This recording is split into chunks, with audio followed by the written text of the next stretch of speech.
All right, just wanted to take a second to talk about something while I get the pigs some water. Was having a conversation in the comments with, I believe it was Iron Woodworkman 4917, I think that was the number, the other day in the comments. And we're just going back and forth about homesteading. He's got a lot more experience with just animals, caring for land, that sort of thing, giving me some good advice and pointers. And one thing that kind of came up in the conversation, I don't know that he brought it up or that I did, but it's just something that popped in my head when we were talking, was just kind of how difficult this journey has been so far. I'm only, or I guess my family, my wife and I, are only about a year and, what is this, May? Sorry, I keep moving the camera. Like 8 months, 9 months, something like that, into doing this. And probably in that time, I've thought about quitting and kind of giving up on the animals and just enjoying the property, right? Riding four-wheelers, just doing whatever I wanted to. Probably about a good 3 or 4 times so far. And part of that is just learning what the animals are and what they aren't. Even if you kind of know going into it, like, hey, these animals are livestock, they're not pets. It's still not easy to kind of totally get that grasp. And you still care about them, right? Husbandry is about, you know, taking good care of the animals and doing what's best for them. Well, maybe not what's best for them, because you're gonna eat them in the end.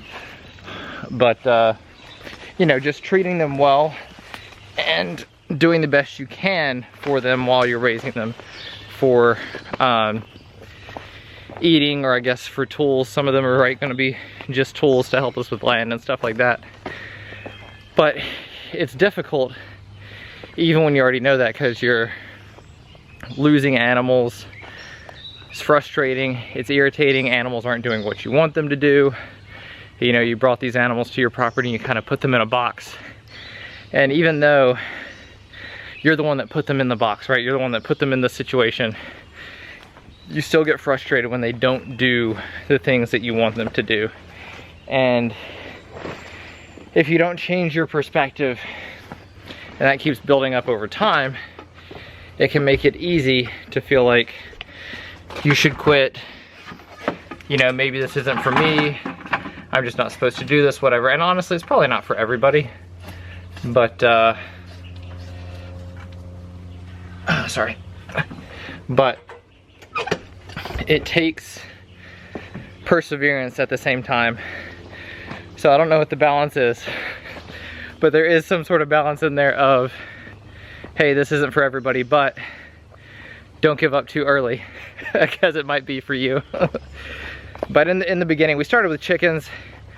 We lost a bunch of chickens to hawks, and so that was a learning experience. So we lost the chickens to the hawk, and then we ended up keeping the chickens in a much tighter area, because we had let them, we kept them in a small area, then we decided we're gonna let them free range.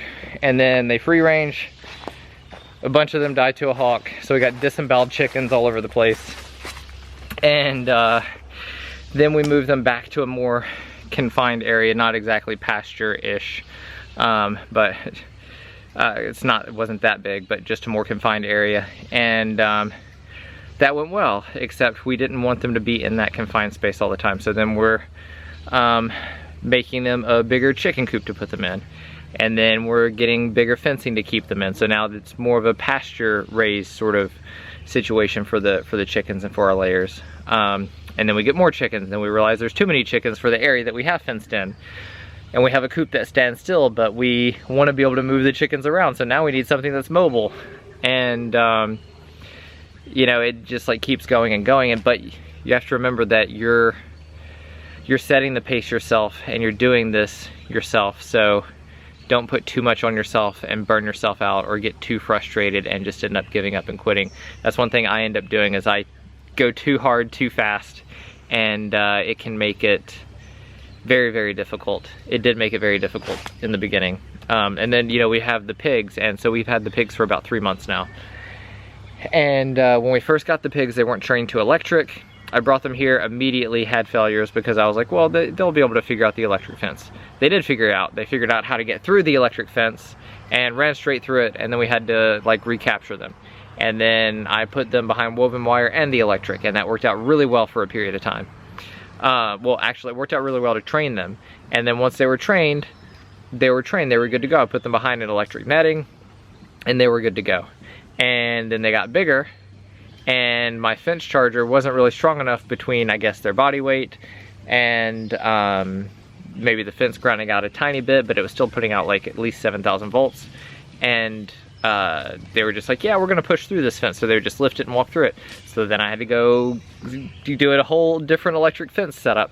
And all of these things are really frustrating, and it can be hard to get yourself to keep going and not just be like, well, I'm just gonna kill these animals and call it a day. Because I definitely had the thoughts of, I'll just kill all the chickens, and then maybe I'll think about starting again later. I'll just kill all the pigs, and maybe I'll think about starting again later, which, I mean, ultimately the pigs will die. But